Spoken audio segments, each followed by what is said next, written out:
It is Wednesday, April 17th, 2019. It is 8 p.m. Pacific Standard Time, and so you know what time it is. It's time for a little bit of coin metal. And, it was kind of victorious. Get your ass kicked at Jiu-Jitsu Wednesday. I went up against the guy that I regularly train as my opponent, like, on a regular basis, because the guy's about my size and about my build. He's actually a little bit taller and a little bit heavier than I am, but I won't tell him if you know. Anyway, he's a little bit taller and a little bit heavier than me, but he moves really good. And I mean, it's not one of those things where, like, you know, I've got him, you know, for speed or agility or anything. Like I said, he moves really good, but I was a little sneakier today than normal. I don't know what brought it on, but like I said, I had a little more stealthiness to my movements, and I almost managed to get him in a Kimura, but he was pretty strong, and I didn't put my arm far enough through to straighten the arm out and get it behind his back. But nonetheless, I did manage to use it for kind of a sweep thing where I did get his legs out from under him or actually his hip out from under him, and get him arranged onto his back. But that was just one opportunity. But yeah, he was not able to get me in a position to submit me, and it was funny because we're only supposed to be going like 70%. But for this guy, I don't know what it is. We always end up going over 70%, and it doesn't matter if we're talking about flow rolling or whatever. It's something about his energy and my energy. It works up to a lather, and I don't think it's anything really intentional between either one of us. But it's like, you know, it's like he'll push fast or something, you know, and not like catch himself or whatever. And so, you know, I'll defend fast, and then I'll transition fast into my next movement. And so, before you know it, we're going full speed again. But anyway, it was a lot of fun. It was very educational in that I managed to keep him in a stalled position, or, you know, just kind of not able to get what he was trying to get, you know. But the last couple times that I've been rolling, it's not so much who I'm rolling against, even though, you know, I have been rolling against quite a few white belts, and usually I do that for the beginning of the week. By the end of the week, I'll be confident enough that I'll pretty much take on anybody. But anyway, the gentleman that I rolled with today that was a white belt, he actually got a stripe today, and I got to think it was a result of the coaches, or the coach seeing how he was rolling against me. I mean, because I was putting quite a bit of pressure on him, as I usually do. But nonetheless, he was able to keep his head about him, and there's, you know, you gotta kind of reward that. But I passed his guard pretty quickly. But nonetheless, like I said, he did get a stripe today, so. Like I said, I think that the progress that I've seen on him is pretty pronounced. I think over the last like month or so, he's definitely improved quite a bit. There's another gentleman who, although he did not get a stripe this time, he did get a stripe when we were doing promotion day, and like I said to him, he's definitely starting to get a little bit of innovation there. I had him pretty much locked down into an arm triangle. I kind of let it up just a little bit because I was adjusting the position of the elbow. I was trying to get it a little better under his chin, and he was able to get out of it. I'm just like, how the fuck do you do that, man? That's a pretty hefty amount of pressure I exert on somebody's neck in an arm triangle, and he managed to get out of it. Now, true, I did not have the full lockdown. You know, I didn't have my right hand behind his elbow and locking down into like a rear naked choke position with my arms. And And that usually when you do that one, when you get it that far, it's just a matter of increasing the pressure until your opponent taps. But like I said, I didn't feel like I had the right position with my elbow under his neck. So I was trying to snuggle around to where I did get a little better bite under his neck. And damn it if he didn't use the opportunity to slink right out from under me. But yeah, he's the same guy I told, where's the pressure? Where is the pressure? That's one of the things that goes through my mind when I'm rolling with somebody is, if I can't like immediately determine a move that I want to make, I feel like I'm kind of stuck. I'll be like, okay, where is the pressure? Because usually any kind of pressure that somebody can exert on your body, there's a counter to it. Meaning usually it's because you're doing something that is allowing them to do what they're doing. And so if you stop doing what you're doing or change what you're doing, it makes it to where they can't do what they're trying to do. And so that's been more and more of my game has been doing that. But then today was a little bit different in that I was trying to transition also into the offensive move. Like the gentleman that I was rolling with that I managed to get into an arm triangle, I felt the setup for that coming just slightly before it was too late. I locked it in. But like I said, it was one of those things where it was a result of what my opponent was doing. Same thing with that Kimura. I had a hold of his wrist, and as soon as he brought it back towards his hip, I snuck the other arm right behind his elbow and pulled it up to his back. I should have done something a little bit different with my legs, and I might have been able to at least get him off of me with that same movement. But nonetheless, I damn near got him. Almost got him with it. Next time. It's going to be next time. Anyway, let's go ahead and throw down into some music. And as far as what to go with, I haven't picked anything out yet. You know how I roll. I like everything last minute. It is with that, though. That's a perfect idea. Where's it? Right there. 2 minutes to midnight. Iron Maiden. First Dance. Here on Coin Metal.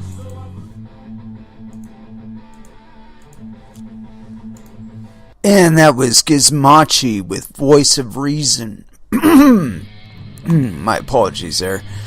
Anyway, as far as what we're going to get into today, man, I've seen some craziness in crypto, but there's some fucking crazy shit going on out there. And I haven't looked at network hash rate to see if there's any basis for it in there. But we're gonna do that right now, just to check and verify. We're gonna go Bitcoin Cash hash rate. There we go. Fucking Google knows exactly what we want. Let's take a look at this bad boy. Wow. It seems from November 2018. It peaked out on Bitcoin Cash at just under 8 exahashes. And currently, it's actually gone up a teeny tiny. Let's go back here real quick. It looks like it's actually come up just a little bit. So that's odd. Normally when you see a rise in hash rate, there's also a rise in price because there's more effort being dedicated to it. But we've seen this debacle going on with BSV, and you can't really expect the market to react rationally to these things. And that's because we're free to make these decisions for ourselves, whether or not we're going to list a coin on an exchange, whether or not we're going to allow transactions in a certain currency because we don't like certain people, or because the network is broke. We are free to make those decisions, and so it doesn't really always express the same way as some people would like or would even expect.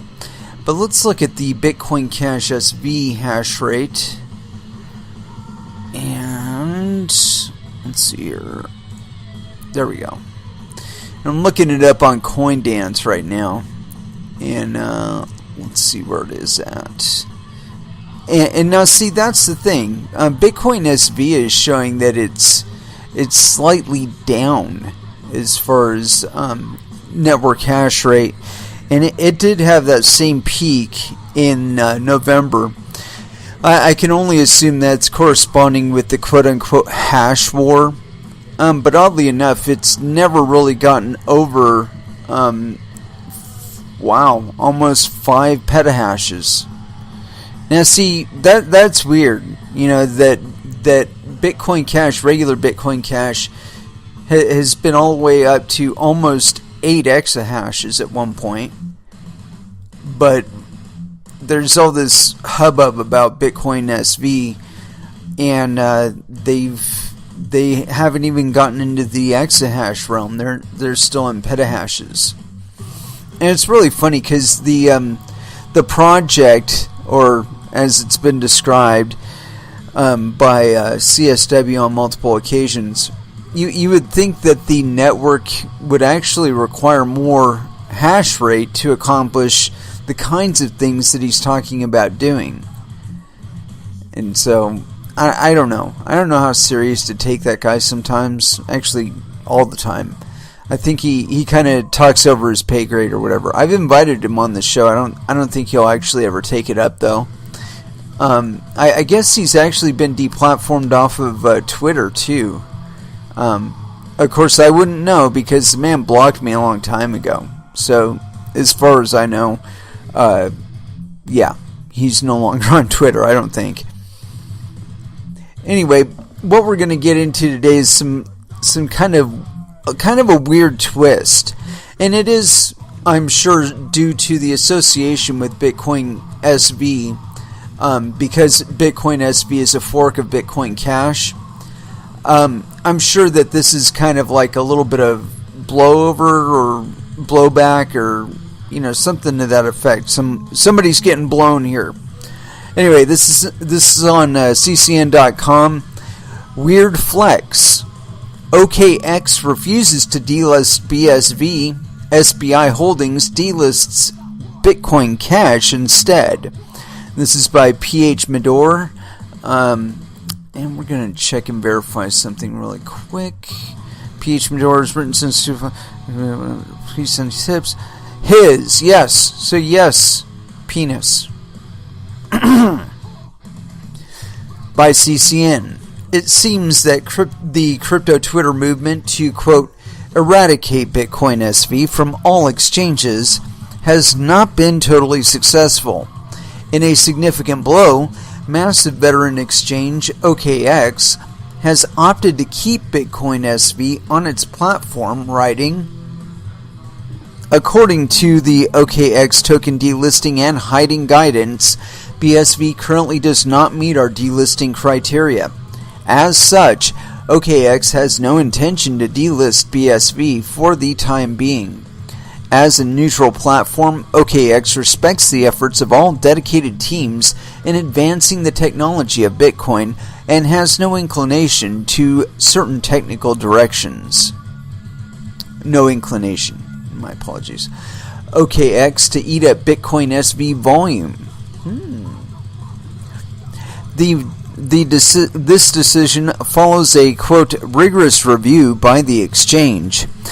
It's unclear at present how this might affect their business. The exchange recently sought to attract larger clients, but many of the largest crypto traders have taken umbrage to the legal threats and drama of Craig Wright and Calvin Ayre. Thus far, exchanges like Binance and Shapeshift have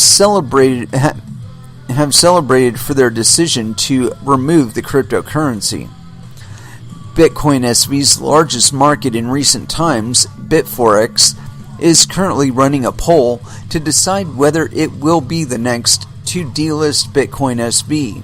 Kraken has not yet made an announcement. That's actually pretty smart.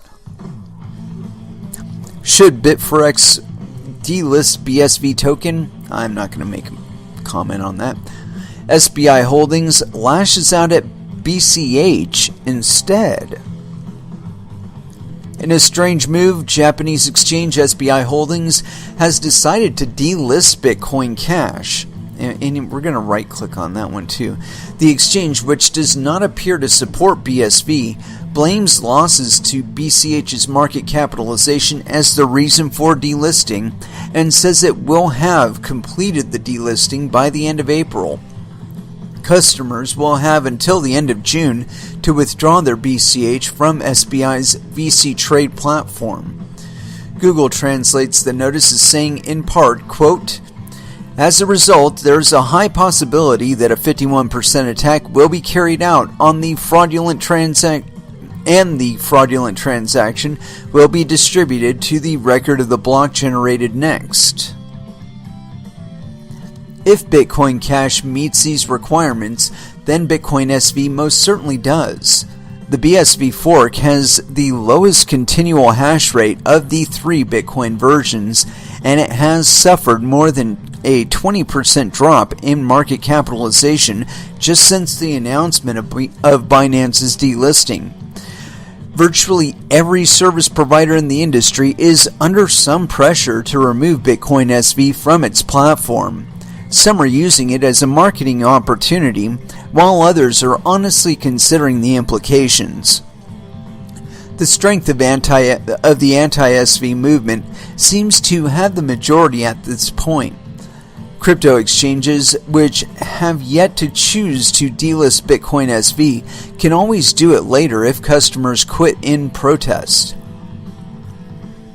Delist BSV just getting started? Up-and-coming wallet provider Magnum Wallet is considering the prospects of removing Bitcoin SV. While blockchain announced as much yesterday, I believe that's blockchain.com or .info, one of the two, I couldn't tell you. Quote, "There are a lot of disputes over Craig Wright's decision, and we, Magnum Wallet, as a community-driven project, need your opinion. Should we delist BSV or not?" I don't think so. In some corners of crypto Twitter, people are simultaneously pushing for changes to the listing of Bitcoin Cash. Some have asked for it to rename itself, while others would like to see it delisted alongside Bitcoin SV. And quote, "Some crypto partisans want to lump BCH in with delist BSV," source Twitter. Yeah, I don't think so. Let's get into the comments. So it looks like somebody has opined verbosely. This is by Pater Tenenbaum.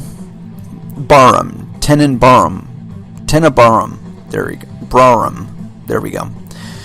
"I have no sympathy for Mr. Wright, who seems to be a truly annoying nutcase. But this BSV delisting drive is absurd in the extreme and frankly off-putting. It will harm the entire sector, as it comes across like a kindergarten dispute with a bunch of vindictive children seemingly at each other's throats. Wright certainly plays an important role at the BSV project, but he is just one person. What about all of the others who try to realize the, quote, Satoshi's vision? If they are misguided in this, the market will sort it out over time anyway. But why should they and all the holders of BSV be punished for Wright's transgressions? I agree, dude. It is even more bizarre to attack BCH and blame BTC forks for the bear market. This only shows that these people know nothing about the markets and should probably do something else.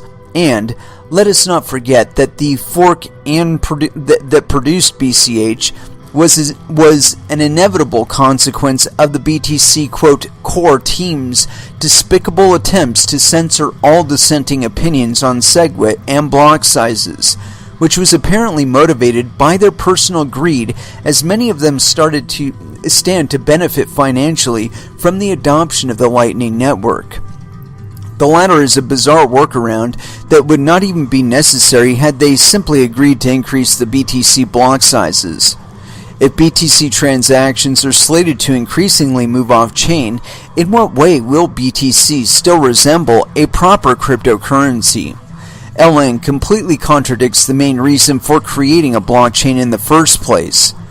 To briefly come back to Wright, yes, he is also behaving like a petulant child, and it is understandable that people dislike him, but there have to be better ways of getting back at him than to attempt to destroy an entire cryptocurrency project. Dude, if I was signed into this, I would vote that one up. And you know, I'm going to sign into it specifically just to do that, because I happen to agree, dude. And so, yeah, I think that Patter, you hit the nail on the head, or Pater, whatever the pronouncement is. But yeah, this really should have been the breadth of the article, or it should have been an added view to the article itself. I'm glad we included it here, because like I said, I don't think that I could have put it better. You know, Lightning Network, as I've seen it, is basically a way to give bankers their monopoly over digital transactions back. That's basically it.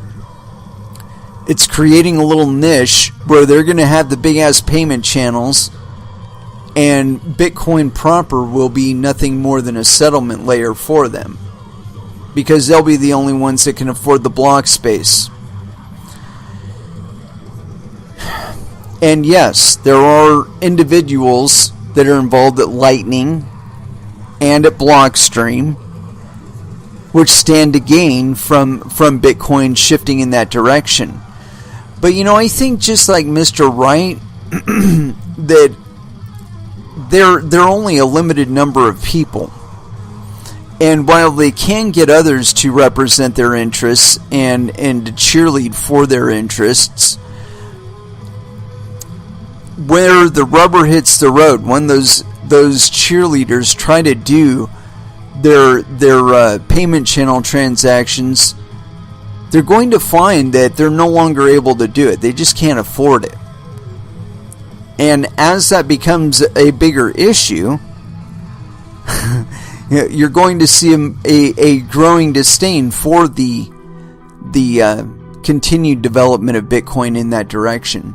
Now, whether or not it will end up being replaced, that all of these individuals that have been talking about quote-unquote blockchain are going to be using the Bitcoin block space for their little projects and their little sidechain projects. And that's just fine. Because I think in the longer term, they're going to find that by excluding the vast majority of us from being able to directly interface with the blockchain, basically pricing us out of access, I believe that in the longer term, that will result in a loss of confidence in Bitcoin. And so basically these guys are going to end up just jerking themselves on their own network, because at some point or another they are going to invest in mining. They're not going to have any choice. By then they'll have billions, if not trillions of dollars worth of business on the blockchain, and they'll need somebody to secure it, because by then, most assuredly, there'll be adversarial actors trying to gank their funds. This is a big old game of incentives. And as far as I'm concerned, this is the kind of noise that we have to endure before we really understand how the changes in the balance of interest affect the use of Bitcoin. We've seen it in some expressions already, but it wasn't enough to convince people. It wasn't enough to convince them that over the longer term, using Bitcoin in this way, you know, where we have full blocks and we're forced to use it off-chain, is going to continually put us further and further into Trustville. You know, there's already people talking about quote-unquote layer 3. And give me a break, dude. You've got an abstraction of value Bitcoin. Actually, it's not even really an abstraction of value. it's like a direct representation of the value itself, like in the cleanest form. It was a product of the effort. The effort had to be made, otherwise it wouldn't come to being. But layer 3 little butt tokens that are associated on some Lightning Network transaction on some side chain. Again, we're in Trustville now. There could be multiple versions of it, and you're always fed the one that loses. You're no longer in control. And it's no longer really balanced in any way by what's going on the blockchain. It's now fully in the hands of a third-party intermediary to determine the rate, the order of events. They'll be back to ordering your transactions to where your withdrawals are coming out first and your deposits are going in last. And you're always going to end up in the hole to them because you'll incur some sort of overdraft fee. It's not like they can't afford it because, that transaction's already happened. Anyway, so I wanted to get more into this SBI thing. Let's see, where is it? Not that one. Now I right-clicked on it, and that's a different thing. That has to do with Ripple. Well, here it is. This one's on Cointelegraph, and it's by Helen Parts, authored April 16th, 2019, so apparently yesterday. SBI delists BCH amid major crypto exchanges delisting BSV. This article has been updated to specify that SBI Holdings has made an announcement about the delisting of BCH and not mentioned listing BSV. Japanese financial services giant SBI Holdings will delist Bitcoin Cash from its virtual currency exchange in January 2019, Cointelegraph Japan reports on April 16th. English. Yes, switch it to the English version. Damn it, Jim. Okay, we're going to have to go back to that article. Okay. SBI Virtual Currencies has now officially announced its plans to delist Bitcoin Cash, a cryptocurrency created from a hard fork of Bitcoin. Bitcoin Cash is the first hard fork of the major cryptocurrency created in August 2017. In turn, Bitcoin SV is a hard fork version of Bitcoin Cash and is led by self-proclaimed creator of Bitcoin, Craig Wright. The move comes amid news of several major crypto trading platforms delisting BSV. Yesterday, top exchange Binance officially announced it will delist BSV and cease trading on all trading pairs for BSV as of April 22nd. Binance's delisting follows arguments in the crypto community, with Binance CEO Changpeng Zhao having warned that he will delist Bitcoin SV if Wright does not stop claiming that he is the real Satoshi Nakamoto. In response, the crypto community on Twitter has reacted to CZ's warning by asking various exchanges to delist BSV and launching a quote or a hashtag delist BSV hashtag. Yoshitaka Kitao, CEO and Representative Director of SBI Holdings, has previously criticized Bitcoin Cash's hard fork, which took place in November 2018. As Cointelegraph reported, Kitao apparently has a connection with the BSV founder, with Wright having revealed their close relationship in a tweet in January, demonstrating that he and Kitao spent time together, and claiming that he treats Kitao as a, quote, a friend and man I respect a lot. At press time, Bitcoin Cash, the fifth top cryptocurrency by market cap, is up 5.5% over the past 24 hours, trading at $314, while BSV has dropped more than 21% on the day, trading at 55, according to CoinMarketCap. Let's see what the comments have to say here. Let's see here. Not that one. Let's go with this one. Earl Brittain says both BCH and BSV are scams and shady as hell. How are you going to steal Bitcoin.com and trick people into buying that instead? Even now, BCH is listed first. Smack my face. Or smack my head or whatever, yeah. And Ed Bitcoin SV, the original, responds, BTC uses Bitcoin in the name, but is not Bitcoin protocol. SegWit is not Bitcoin. RBF is not Bitcoin. Small blocks create economic censorship. Can't be used as P2P cash anymore. All usability other than P2P cash also removed. BTC has nothing left of Bitcoin protocol except for SHA-256 algo, and that's it. So scam is BTC, the most useless, stupidly expensive, worst performing working shitcoin there is. BCH uses Bitcoin in the name but also no longer follows Bitcoin protocol. CTOR is not Bitcoin. DSV is not Bitcoin. Centralized checkpoints are not Bitcoin. Avalanche is not Bitcoin. Same as BTC, BCH has become abomination of Bitcoin, and it is a scam also. BSV uses the original protocol, all opcodes re-added, scaling increased, and will keep increasing. P2P cash works flawlessly. Smart contracts and other functionality already being built on. This is where the future blockchain lies. So keep laughing at it, laughing it out for a while. We'll see who will be laughing last. Bitcoin is BSV.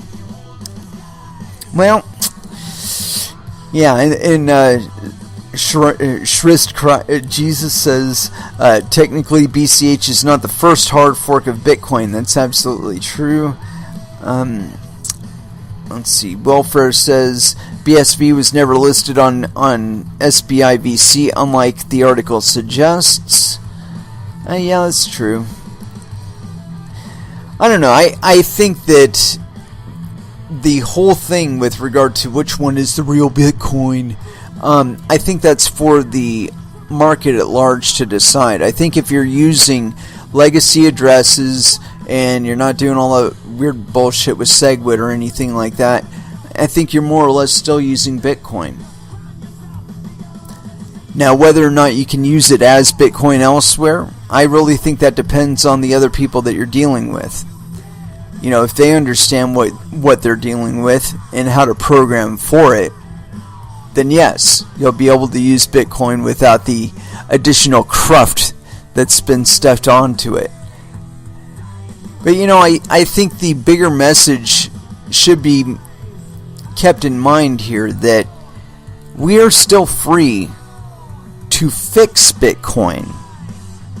If enough of us out there got together and said, you know what, let's start over from the earliest kernel that we can, go ahead and download the blockchain to your drives and whatnot, but build on it based from the supposed versions of Bitcoin that SegWit is backward compatible to, and reprocess it, all the transactions through that way. Now, of course, you'll probably find some double spends and whatnot, and some other such fuckery that a lot of the BIPs that are being used today would otherwise obscure. But in the longer term, I think we'd all be better off doing it.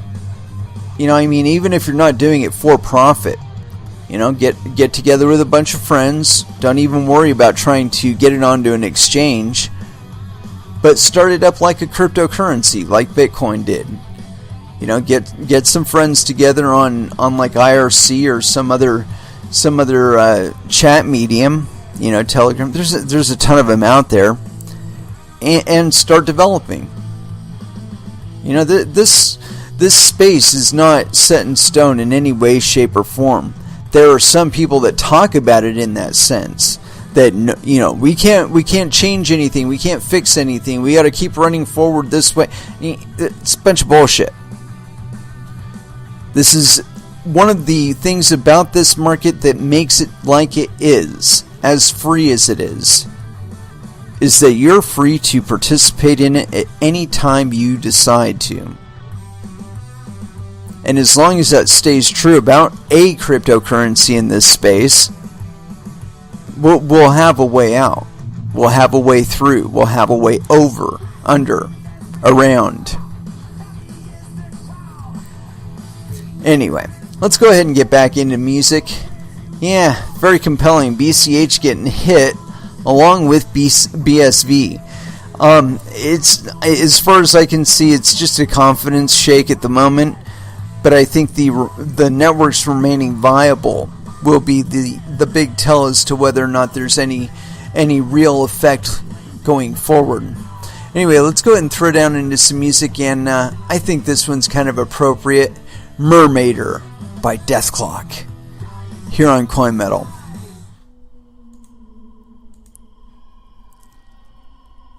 And that was Sepultura with Nomad. It's one of my favorite songs of theirs. I haven't played it in a really, really long time.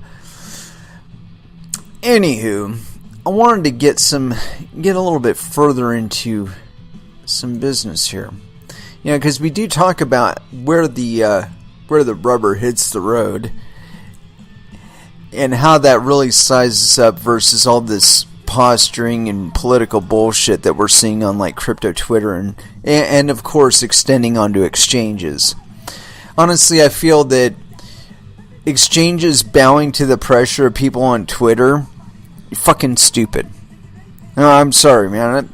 You gotta regard this fucking window dressing for what it really is. Window dressing. It's a bunch of bullshit. Keep you distracted on inanities that really don't fucking matter. I saw something on here from Kevin Pham saying, the network works. What the fuck do you want? Something to that effect anyway. And I agree with that sentiment. It's like, does BSV do what they say it does? That's the question. If it doesn't, then, we can start talking about scam coin and all that other bullshit.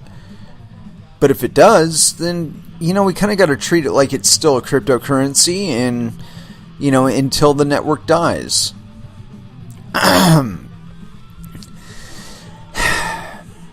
But it seems that people will not be silenced in all of this. And when it really boils down to it, although we're not hearing as much from Craig Wright, I am sure we will hear more. A guy like him doesn't just go away. I mean, every once in a while we still see stuff about Mark Harpelli. So, really, we're gonna talk about this incident at some other time in the future, and of course this individual. Anyway, I got this article here on AMB Crypto. And I think it's kind of appropriate to cover. Bitcoin Cash BCH Roger Ver admits to still holding Bitcoin in his portfolio. And this is by Akash Athawasya. My apologies if that was pronounced incorrectly. But yes, penis. And this is authored 4 days ago, April 13th, 2019. Roger Ver, CEO of Bitcoin.com, was the darling of the Bitcoin community until he joined the Bitcoin Cash camp following the latter hard fork in August of 2017. Since then, he has maintained his anti-BTC stance, claiming that Bitcoin Cash follows the original Satoshi protocol. However, despite his lambasting remarks, Bitcoin Jesus still retains some Bitcoin. In a video posted by Bitcoin.com's official YouTube channel, He revealed that not only the amount of Bitcoins he held, but also his diversified portfolio, admitting he is, quote, a polarizing figure. Veer stated that Bitcoin Cash has everything to be the, quote, peer-to-peer electronic cash system, except for the superior BTC hash rate. Once asked whether he held any BTC, Veer said, quote, I do still hold some BTC as well, but the vast majority I've traded for Bitcoin Cash because it is useful as cash, and I'm much more bullish about the future of Bitcoin Cash than I am about BTC. Citing the diversification argument, Veer stated that it is, quote, smart to hold a basket of cryptocurrencies rather than a single coin. I couldn't agree more. Veer also clarified that his portfolio is diversified beyond just the aforementioned two cryptocurrencies. Ethereum, Monero, Dash, Zcash, and, quote, bunch of tokens on Ethereum all found a place in his portfolio. Interestingly, Veer is quite bluntly stated that he did not hold any digital silver. Quote, no Litecoin, he claimed. The Bitcoin CEO Bitcoin.com CEO added that he was the, quote, second person ever involved with Ripple when he was approached by former CTO Jed McCaleb to provide seed capital. Despite the increasing use cases for Ripple and its cryptocurrency XRP, Veer added that he, quote, does not pay close attention to what is going on in the Ripple ecosystem. One of Veer's most notable attacks against the King coin is the alleged, quote, censorship that takes place on its platform. He added that r/BTC, the official subreddit for the top cryptocurrency, was, quote, completely censored for about 3 years. He also claimed that there is constant manipulation of the posts, wherein users, quote, posts are twisted to mean, quote, the exact opposite of what they intend. Veer concluded his tirade by referring to the BTC community as, quote, a bunch of censorship-worshipping totalitarians that don't understand the economic code that made Bitcoin successful in the first place. Veer's beloved Bitcoin Cash, BCH, has been outperforming its peers in the coin market by exhibiting a massive price rally in the past few weeks. BCH has since regained the fourth spot on the coin ladder, overtaking EOS and Litecoin. I don't know. I'm kind of worried about BCH. The whole development path of that seems to be kind of in question there, and we did cover that on somebody's comment, that CTOR isn't really Bitcoin and all that, and I happen to believe in that. But we right clicked on a link for SBI Holdings, and it's really interesting that Ripple was mentioned in that last article, because we're talking about Bitcoin Jesus, right? And so the fact that they would actually mention his integral kind of influence on the existence of Ripple should be included in that article. It's kind of weird. Anyway, I got this article here on ccn.com. Ripple teams up with SBI Holdings to meet rising Asian demand for cross-border payments. Ripple teams up with SBI Holdings to meet rising Asian demand for cross-border payments. This is by Lester Coleman, authored January 29th, 2016. What the fuck? Why would this even be linked in there? That's weird. Anyway, we're not going to cover that because that is entirely too old. But it is kind of interesting that they are delisting BCH. I think that's kind of weird. I mean, there's nothing on the Bitcoin Cash network that's showing that there's some sort of question as to its viability as a currency, so I really got to wonder. Anyway, that kind of throws a throws a little spur in what I intended to talk about. But I do have this other article that I had intended on bringing this up. And, the last article that we talked about with regard to Roger Ver and his diversified portfolio, that's just intelligence right there, okay? Don't put all your eggs in one basket. Be all out there. Do some shit. Invest in something that you think that, it might go up some point in the future. Make an investment in your beliefs is what I'm saying, I guess. I mean, shit, I put money into Dogecoin of all coins. I also invest in Verge and a few others. But the point being that, those are coins that exhibit my beliefs, that I believe in the silliness of money. It is a silly way to exchange value. But cryptocurrencies add a little bit of different interface where we can express our First Amendment rights via currencies. And this is really, really, really important, because that ability had been taken away from you with fiat currencies. At least on the open market. There are other currencies out there, I'm sure, that limited individuals are participating in exchanging in. I'm absolutely certain of that. But what significance those have to the greater economy is pretty limited. I mean, and it really doesn't depend on who is involved. I mean, we could be talking about billionaires or trillionaires or whatever, but they would still have a limited realm of influence, where their influence is directly felt.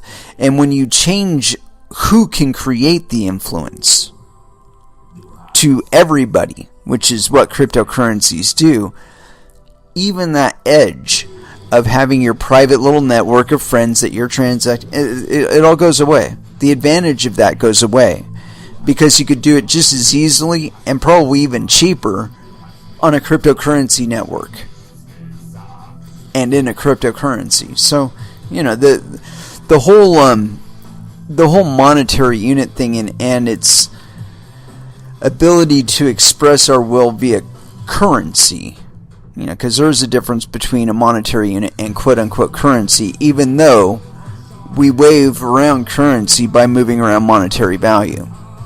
We demonstrate our belief in a certain currency system by investing in it. And so anyway, I got this article here. It's Vitalik.ca, Vitalik Buterin's website, a prehistory of the Ethereum protocol about on free speech. And this was authored April 16th, 2019, so very, very, very current. A statement may be both true and dangerous. The previous sentence is such a statement. David Friedman. Freedom of speech is a topic that many internet communities have struggled with over the past 2 decades. Cryptocurrency and blockchain communities, a major part of their raison d'etre, being censorship resistant, are especially poised to value free speech very highly. And yet, over the past few years, the extremely rapid growth of these communities and the very high financial and social stakes involved have repeatedly tested the application and limits of the concept. In this post, I aim to disentangle some of the contradictions and make a case what the norm of, quote, free speech really stands for. Free speech laws versus free speech.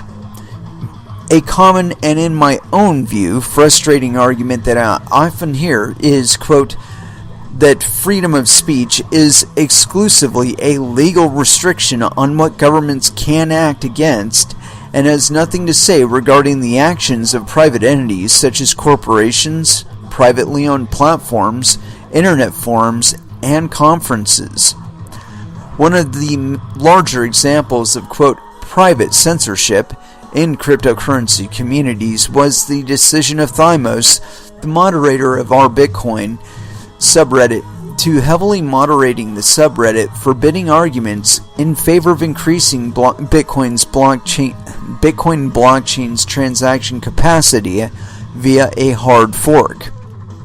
And this is the post. You can promote BIP 101 as an idea. You can't promote on r/Bitcoin the actual usage of BIP 101. When the idea has consensus, then it will be rolled out. Bitcoin is not a democracy, not of miners, and not of nodes. Switching to XT is not a vote for BIP 101. It is abandoning Bitcoin for a separate network/currency. It is good that you have the freedom to do this. One of the great things about Bitcoin is its lack of democracy. Even if 99% of people use Bitcoin, you are free to implement BIP 101 in a separate currency without the Bitcoin users being able to democratically coerce you into using the real Bitcoin network/currency again. I am not obligated to allow these separate offshoots of Bitcoin to exist on r/Bitcoin, and I'm not going to. Here's a timeline of the censorship as cataloged by John Block, and I'm not going to follow it up. Here is Thymos' post defending his policies, and we're not going to follow that up. Well, I don't know, we may. Why not? Let's give it a little bit of air.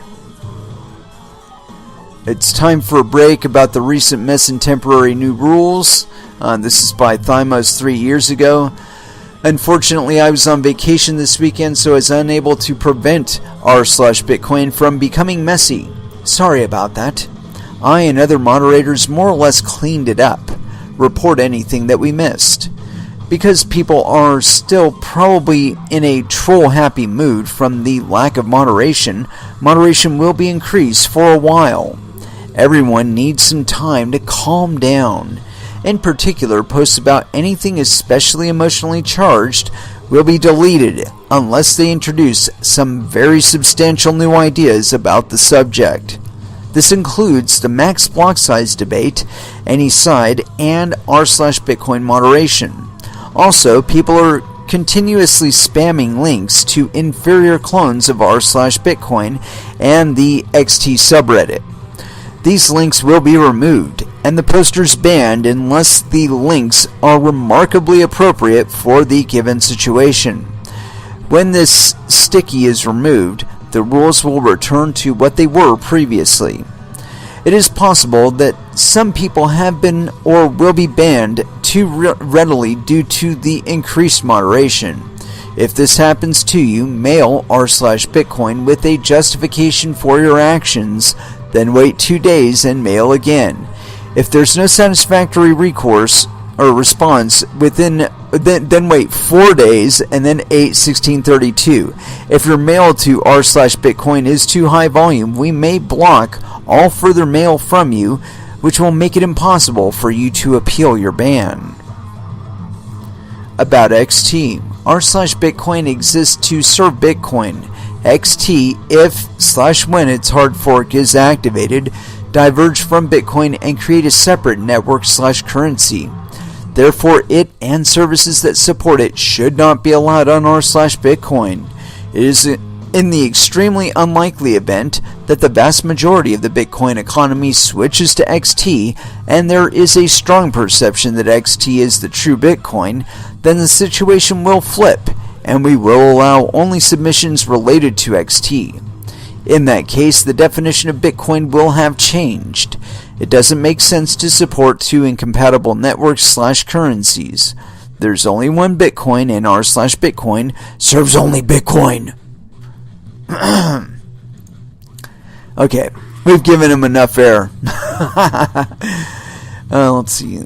A common strategy used by defenders of Thymos' censorship was to say that heavy-handed moderation is okay because r/Bitcoin is, quote, a private forum owned by Thymos, so he has the right to do whatever he wants in it. Those who dislike it should move to other forums. And we're not going to quote that stuff. Well, let's see. Bitcoin Cash isn't censored, and this is by Beaner. It has its own subreddit and the rest of the internet where discussion can be had about it. Equating censored in r/Bitcoin with censorship in general sort of proves that it's mostly about politics. You want to be uncensored underscore in a specific private community underscore. If BCH can stand on its own merit, and hopefully it can, then you don't need that. Those that think it does need that aren't trying to make BCH successful. They want to control Bitcoin. And so it makes sense that people with those motives should not be allowed. Layer 2 is a scaling solution. I don't see why it wouldn't be. Yeah, whatever. Continuing. And it's true that Thymos has not broken any laws by moderating his forum in this way, but to most people it's clear that there is still some kind of free speech violation going on. So what gives? First of all, it's crucially important to recognize that freedom of speech is not just a law in some countries. It is also a social principle, and the underlying goal of the social principle is the same as the underlying goal of the law, to foster an environment where the ideas that win are ideas that are good, rather than just the ideas that happen to be favored by people in a position of power. And governmental power is not the only kind of power that we need to protect from. There is also a corporation's power to fire someone, an internet forum moderator's power to delete almost every post in a discussion thread, and many other kinds of power, hard and soft. So what is the underlying social principle here? Quoting Eliezer Yudkowsky, quote, "There are very few injunctions in the human art of rationality that have no ifs, ands, buts, or escape clauses. This is one of them. Bad argument gets counter-argument, does not get bullet. Never, never, ever, never, forever." What does bullet mean in the quote above? Are there projectiles covered? Arrows, boulders launched from catapults. What about melee weapons like swords or maces? Where exactly do we draw the line for, quote, inappropriate responses to an argument?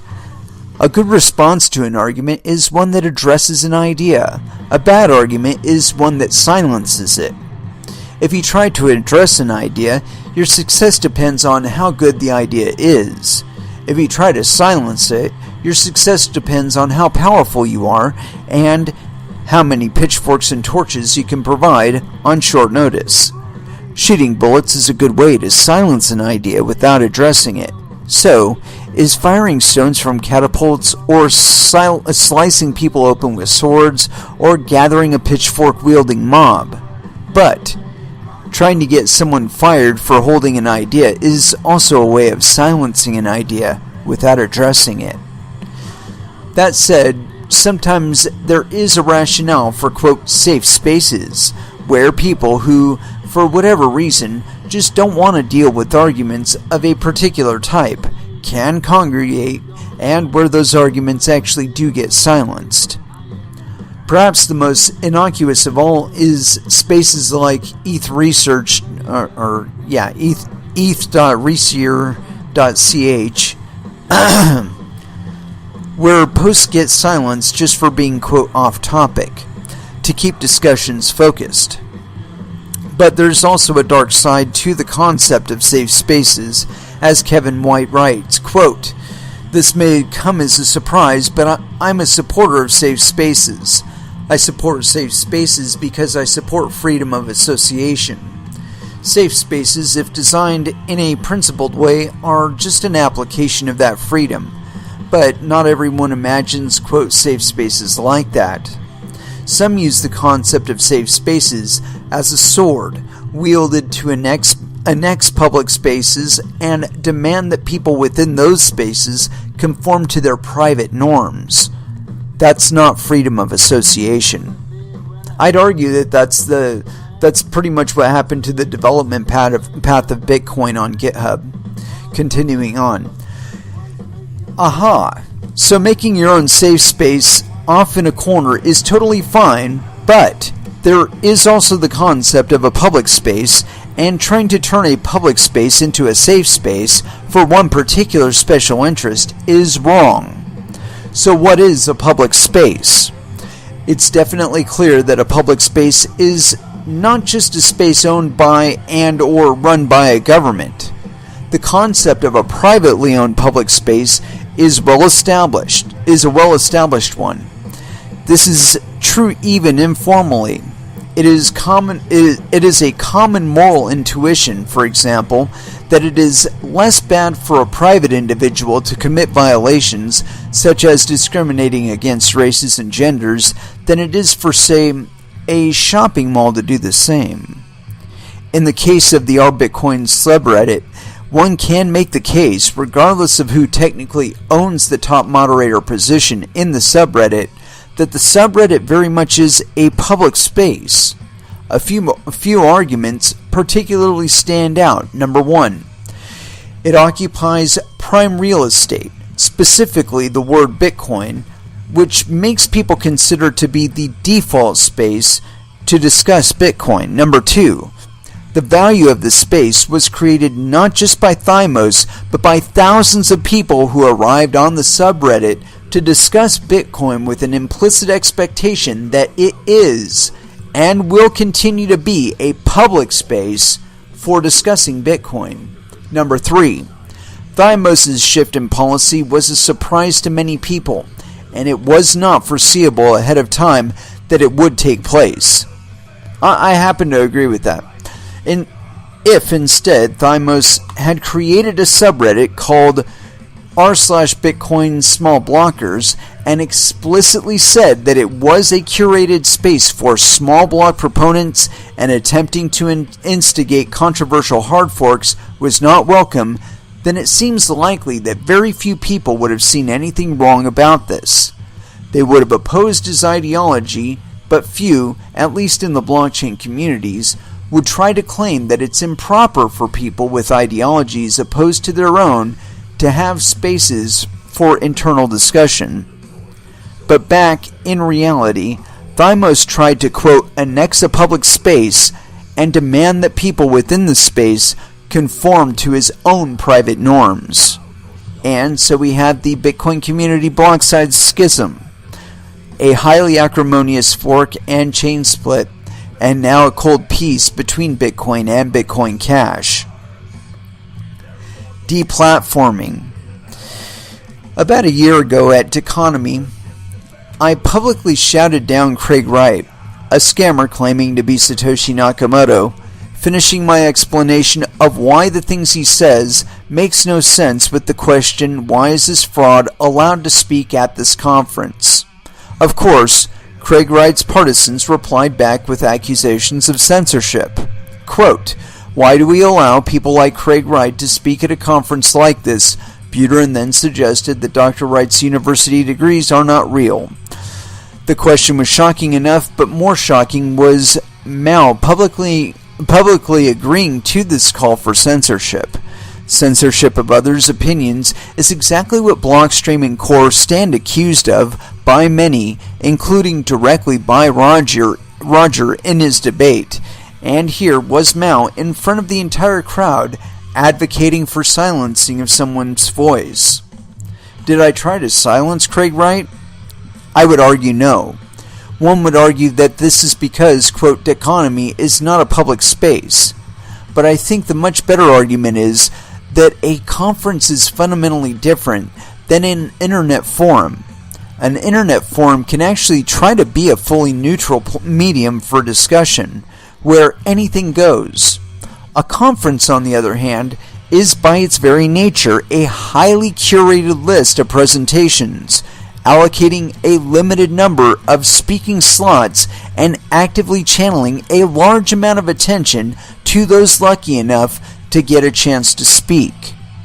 A conference is an editorial act by the organizer saying, quote, here are some ideas and views that we think people really should be exposed to and hear.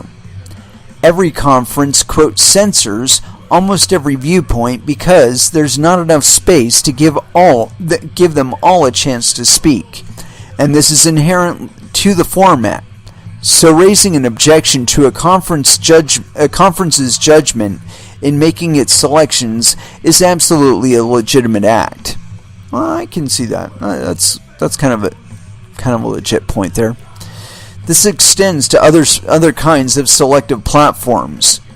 Online platforms such as Facebook, Twitter, and YouTube already engage in active selection through algorithms that influence what people are more likely to be recommended.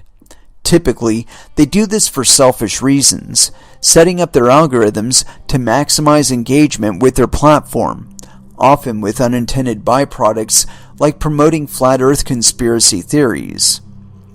So given that these platforms are already engaging in automated selective presentation,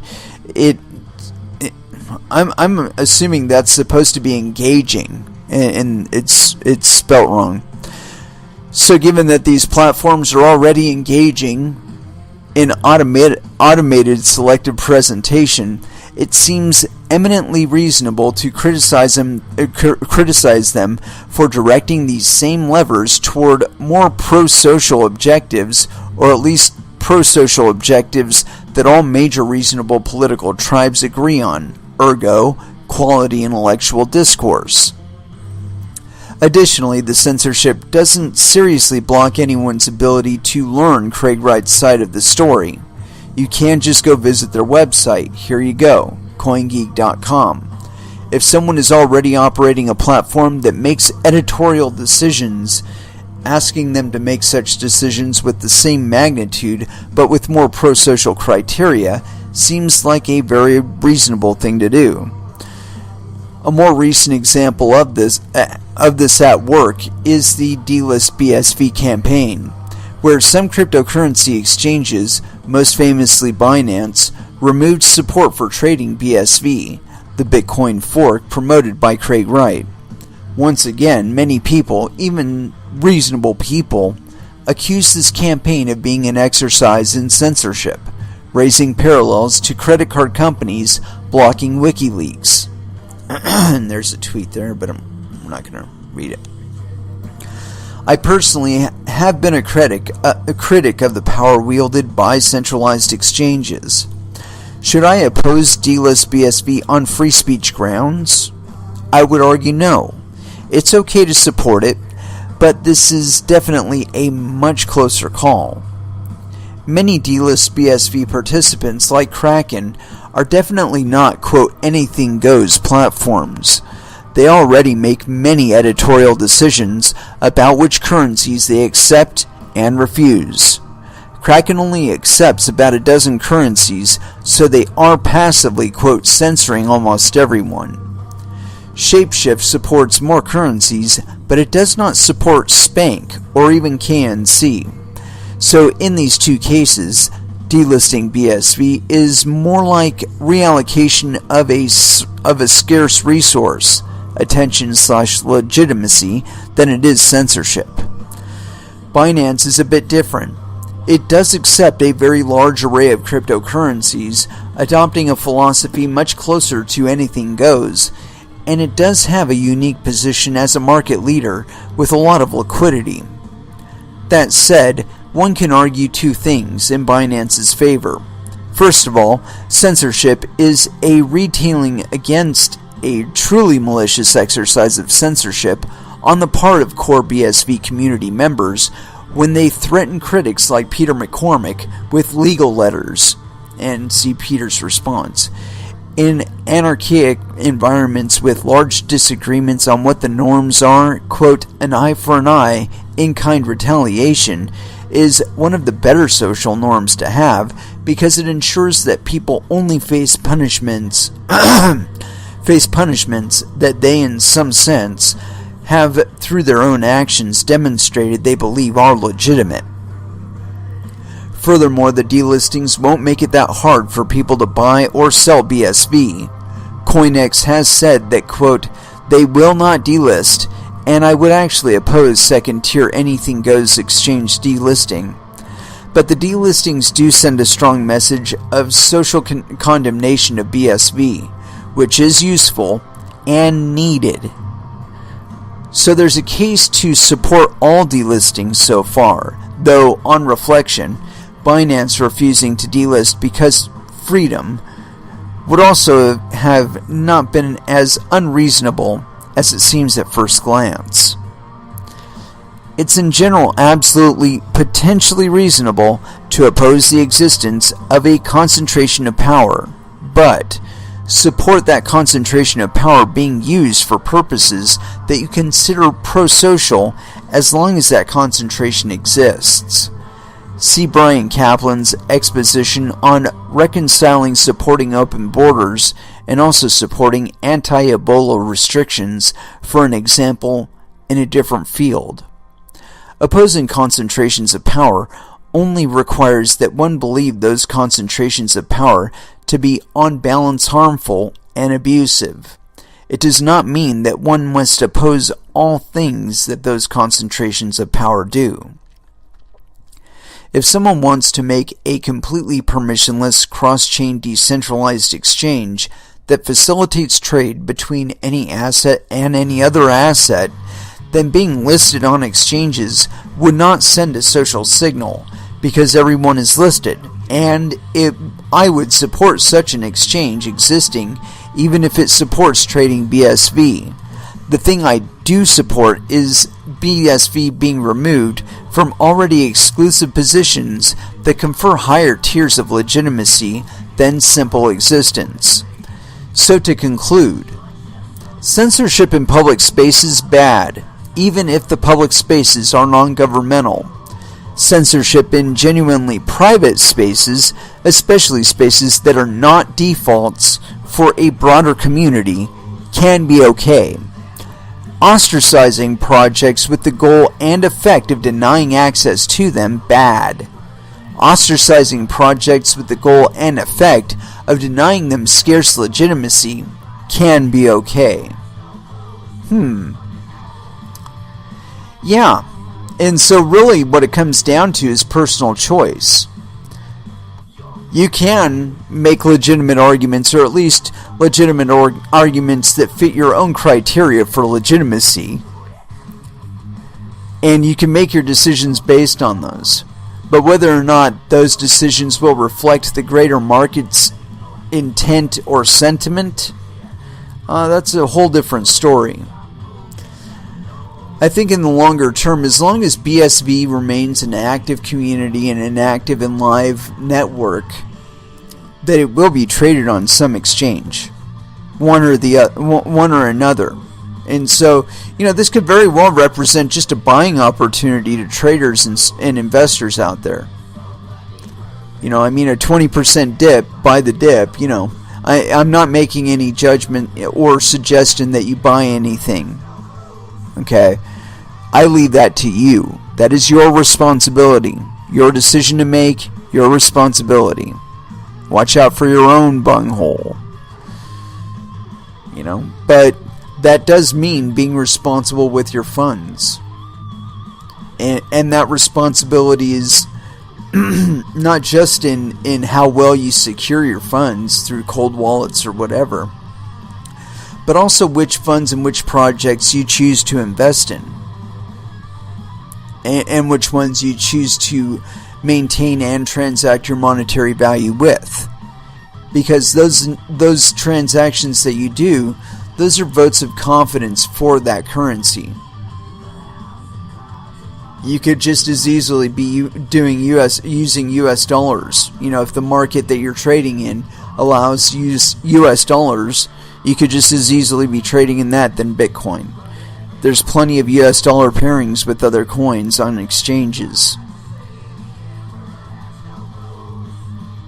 But why wouldn't you invest in Ethereum or Dash or Litecoin or any other coin that you saw fit to invest your monetary value in? Why shouldn't you? I don't see any reason for it.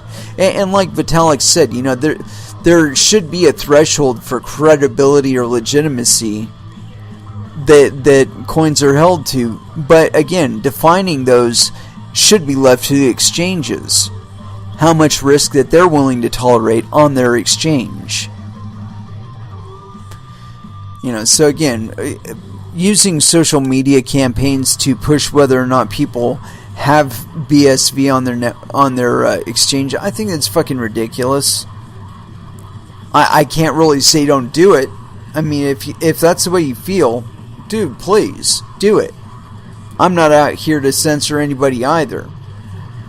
But the question is, when you're looking at the type of censorship and the type of actions that are being engaged in order to continue that censorship, do you want those tools to ever be used against you or a coin that you believe in? Because the people using these tools, exercising this influence, are not necessarily going to be the same people tomorrow. And they might not like your coin.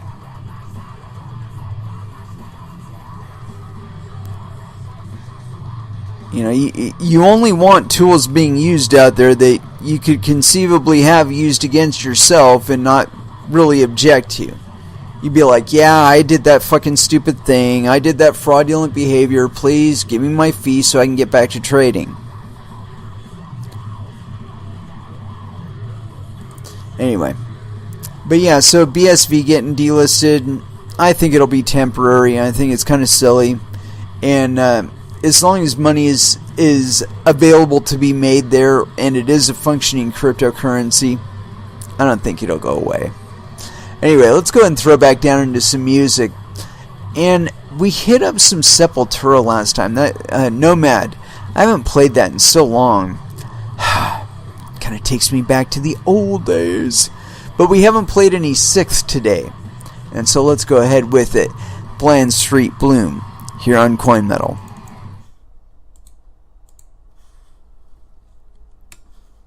We're going to cut that one a little short. I didn't actually realize what time it was. We're going to cut that one a little short. I didn't realize what time it was when I actually hit play on that one. That was Voivod, Orb Confusion.